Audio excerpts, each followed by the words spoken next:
Greetings, hot stuff. Today I want to talk to you heart to heart about feeling alone, about feeling lost, but by yourself. It's like loneliness, the feeling that nobody truly understands what you're going through. And by all means, that might be true in your world, like with the people around you. But I promise that there are people out there, myself included, that have experienced the things that you're experiencing. And I don't really have a plan for this. Feel free to use this as a way of feeling like you're just with somebody, of talking to somebody, of feeling understood by somebody. Because the greatest fallacy, the greatest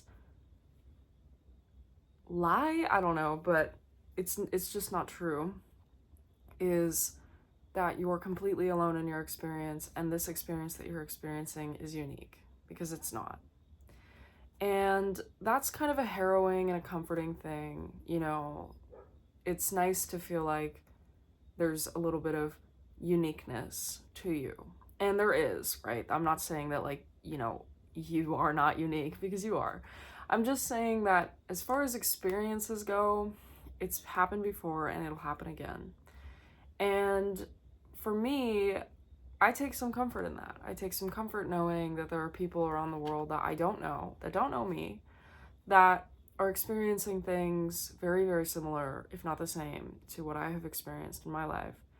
And that means that we're kind of going through it together. We're kind of able to pare down what it means to experience something and know that that's a collective experience, that that's something that somebody else has experienced before, and that you're not totally alone.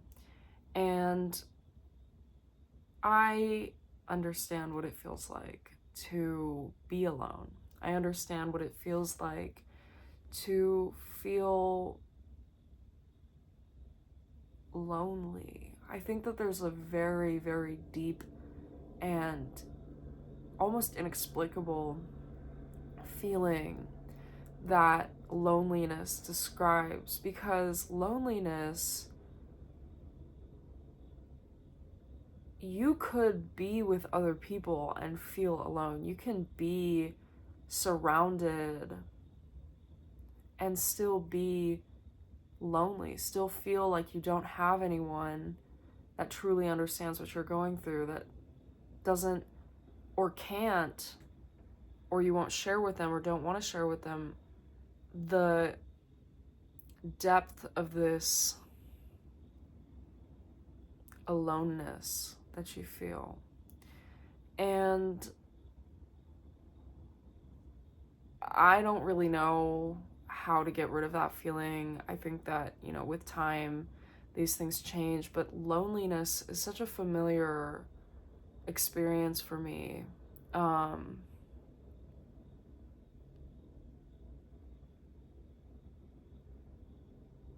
And I just hope you know that when there's nobody around to be your friend, to be kind to you, to be understanding, to be loving, to be able to receive love, you owe it to yourself to not just give it to yourself, but to know that you deserve to have it. To know that regardless of how physically alone that you are still keeping yourself company. You are still in your own thoughts, in your own feelings and experiences, in your own expressions physically. All of the things that happen to your body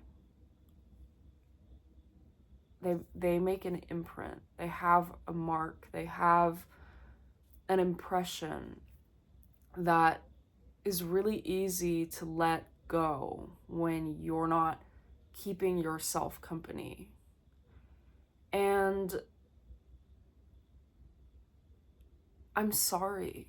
I'm so sorry that the people around you, your primary caregivers, your family, your friends, that they don't see you for how you want to be seen, for how you need to be seen, that they don't love you the way that you need to be loved. And I'm here to tell you that their lack doesn't excuse your lack too. It explains it. Our trauma and our behaviors, they're linked. It's a cause and effect type of situation, right? It's pretty basic. But I think the place that a lot of people get caught up is the idea that because they are traumatized, because they are alone, it is valid for them to be cruel to other people, or to not reach out to their friends, or to be selfish in their behaviors towards other people. And that's not the case. Because adversity tells us it tells us how to grow and where we can grow. It tells us what matters, if that makes sense. I'll use an example to say, or just kind of like pad that a little more by saying, your experiences, although not unique, do have a unique impression that can either lead you down the path of personal liberation, or will keep you stuck and doing the same shit that your parents did to you when you were a kid, to your kids, or to the people around you, your friends, your family. This is just how it works, right? And while the trauma can explain why you feel that the people in your life will let you down if you open up to them, that it's not safe to share your inner feelings, your inner light with others because of the way that you've been treated in the past, while that is an explanation, it doesn't make it okay for you to simply give up on the fact that you are a living, breathing human being. You are your own person, and you have a life to live. You have a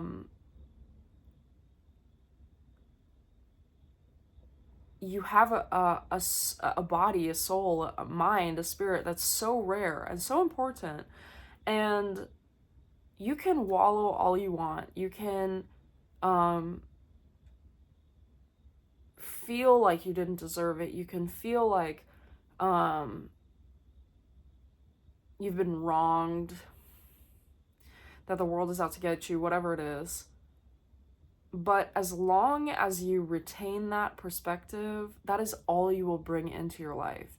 And I'm telling you right now, the fact that there is a modicum of a desire in your body, in your mind, for you to experience something else, and that doesn't even have to be conscious. Like, I'm saying, like, let's say you make a post, or you comment or something, or you think to yourself that you wish it was a different way, or you wish your parents treated you better, or you wish your family treated you better, or you wish your friends talked to you more. It means that you have what it takes, and a desire, and the means, and whatever, to get to a place where you don't think that people are out to get you. You don't think that you're condemned to this obliterative sadness and loneliness that you've experienced for your entire life, right? I want you to know that it's you who takes the first step. It's you who decides how adversity will affect you? Are you going to let it make excuses for you, or are you going to take adversity by the balls and make it something that serves you? There's no right answer. You don't have to heal every single thing. You don't have to break every single generational curse or generational pattern that exists in your lineage, in your body. But what you do have to do is choose. And that's one of the most difficult things as well, is choosing to do something different, choosing, knowing that there's a right path and a left path, right? So you choose. What do you want? What's important to you? What lights you up? What did light you up? What did you not discover as a child? What were you ashamed to find out? Ashamed to express? Ashamed to be? What was that? And how can you get back there? When I was little, I traveled a lot with my family, and when we went to places that have, typically in the United States, but it's like these like little shops, and they have a little rock bucket, I don't know. It's like a bunch of like dyed rocks and like small like tumbled stones, in this like I want to say bucket. It's not a fucking bucket, but you know. And they had the little bags, and you can like fill them up, and then one bag costs however much. I really, really liked those. I really, really liked putting my hands in them, feeling the rocks, feeling like picking out pretty ones. And I don't particularly associate a negative like experience to those things, but something that I do associate is the lack of enthusiasm for my caregivers about my enthusiasm about these rocks. And I didn't really think about it that much, of course, like you don't as a child, but I didn't think about it. I didn't think about it in adulthood until I started liking crystals of my own volition. Like I went to a crystal store and I was like, we're getting some stuff here. And now I have crystals like all over my house. There's some right there. And I'm thinking back, I still have 2 of these rocks that I got when I was very young. Actually, I think I might have given them away, but that's not the point. The point is, I came back to this interest that I had, that I missed out on for most of my life because my caregivers didn't show appreciation and enthusiasm for the things that I showed appreciation and enthusiasm for. And this translates across many, many subjects and many topics, both things that are not as serious, like this rock thing, and also things that are more serious, like my well-being and the things that I think that I deserve, right? And I didn't realize that the feelings or lack thereof that my parents showed to me about the things that I liked mattered. It imprinted really, really hard on me to the point where I didn't explore rocks for all of my life until I was an adult and I was able to make my own decisions and like my own things and be away from them. And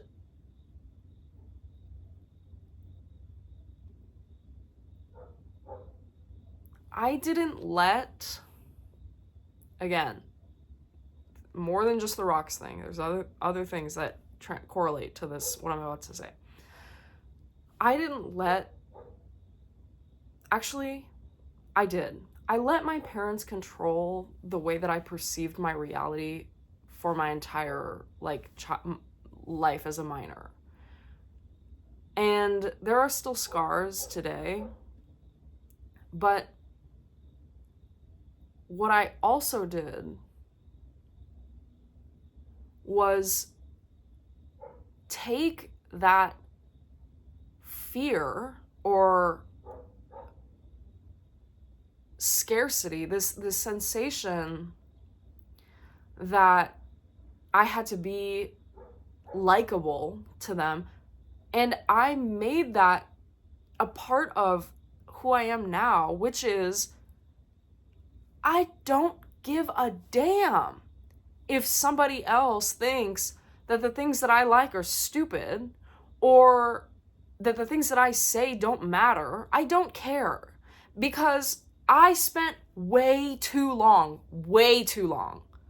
locked into this position that if somebody perceives me negatively, that means that I am not a good person, or I am not very cool, or I'm not important, or even like questioning my self-worth. And that is a direct translation from my adolescent self receiving negative, adolescent and childhood self receiving this negative people-pleasing attribute, effect, from my parents deciding that the things that I like, that the things that I like are not very important, or the things that I show enthusiasm for are not very enthusiasm worthy, you know? So what I just illustrated for you, barely, but what I just explained is that I have had this feeling related to the way that I was raised for most of my life, that the things that I like are not important, or the things that I like have to be things that they like too. And I realized this consciously, that this behavior is not healthy, that this maladaptive coping mechanism of my parents to subdue the things that I like is not a reflection of who I really am, is not a reflection of my potential, is not a reflection of what really matters, because what really freaking matters, right? But I was able to take that and make it my own and reverse the behavior, the conditioned behavior of people pleasing, of minimizing myself, of shrinking for other people. And you can do that shit too.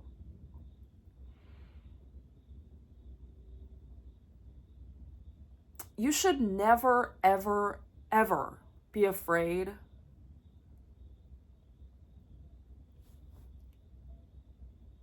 to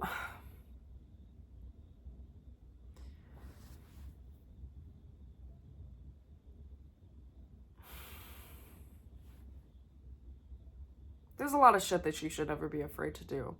But the thing that's coming to mind the most is, don't let somebody else's behavior, opinions, actions, or lack thereof to you dictate what you will and will not do in this lifetime. Your life is too short, too precious, too worthwhile, too unique, to allow the opinions or actions of other people to sway who you become or who you don't become, because it's not really their choice.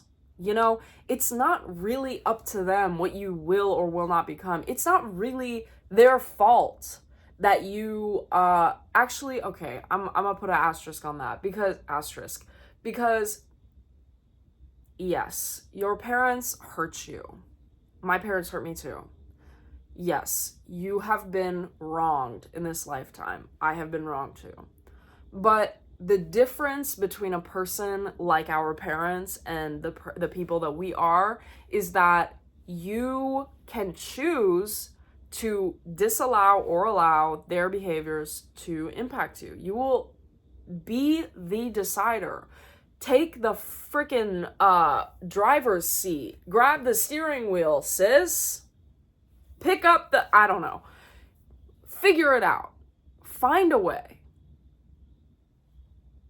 And it is not, I will not let my parents affect me. Like, no, it is years of deconditioning behaviors, of reconditioning what you should have gotten. But my point is that you choose, you decide, you make the rules, but you also decide whether or not you will even play. And if that's not a call to action, I don't know what is. Because, girl, get into this. Are you really gonna let somebody you barely know, somebody that doesn't really matter, somebody that won't be here forever, somebody that doesn't know the truth of the universe, are you gonna let that person choose for you? You can, but then you're gonna end up like your parents. You can let your neglect shape you, but then you're never gonna have any friends. You're not gonna find a lover. I don't know. You can let them, but you can also let yourself. You can choose whether you'll stop bending to their will. You can choose whether you will or will not reach out to your friend. Whether you will or will not go to work out, clean your room, make your bed, water the fucking plants. You choose. And I personally will be damned if I let somebody else's opinion of me dictate what I will or will not do in this lifetime. It's as simple as that. Again, it might take a while for you to get to the point where you really, really firmly believe that. Don't give up on yourself. Everything that your parents didn't do for you, you can do for yourself. And it will hurt really fucking bad when you realize the shit that your parents should have done for you when they didn't. But you don't have to give up. You don't have to let that be the end. You can take the pain and run with it. And I have to itch my nose. Look.